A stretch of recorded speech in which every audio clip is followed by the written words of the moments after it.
அனைவருக்கும் வணக்கம். கொற்றவை செல்வி யூடியூப் சேனலில் உங்கள் எல்லாரையும் அன்போடு வரவேற்கிறேன். இன்றைக்கி நம்ம பார்க்க போகிற வீடியோ பார்த்திங்கன்னா, கணவன் மனைவிக்குள்ளே அடிக்கடி சண்டை போட்டுக்கிறவங்க, ஒற்றுமை இல்லாதவங்க போக வேண்டிய பரிகார ஸ்தலம். அதாவது இந்த கோவில் எங்கே இருக்குது பார்த்திங்கன்னா, காஞ்சிபுரம் மாவட்டத்தில் காஞ்சிபுரம் பஸ் ஸ்டாப் பக்கத்துலேயே ஏகாம்பரேஸ்வரர் கோவில். அந்த கோவிலுக்குள்ளே இருக்கிற மாமரத்துக்கு அடியில் இருக்க ஏலவார் குழலி உடனுரை ஏகாம்பரநாதர் கோவில். இங்கே இருக்கிற சிவனையும் பார்வதியும் போய் நம்ம புருஷன் பொண்டாட்டி, அதாவது கணவன் மனைவி பேரில் அர்ச்சனை பண்ணிங்கன்னா உங்களுக்குள்ளே இருக்கிற பிரச்சனைகள் நீங்கி ஒற்றுமையாக வாழ்வீங்க.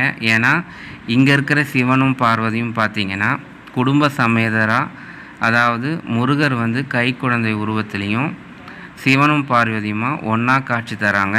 இந்த மாதிரியான சிலைகளை அங்கங்கே பார்க்குறது ரொம்ப அரிது. அந்த மாதிரி இருக்கிற இந்த திருவுருவத்தாண்ட நீங்கள் போயிட்டு உங்கள் கணவன் மனைவி பேரில் அர்ச்சனை பண்ணிங்கன்னா குடும்பத்தில் இருக்கிற பிரச்சனைலாம் போய் உங்களுக்கு ஒற்றுமை உருவாகும். அதுதான் இந்த பரிகார ஸ்தலம்.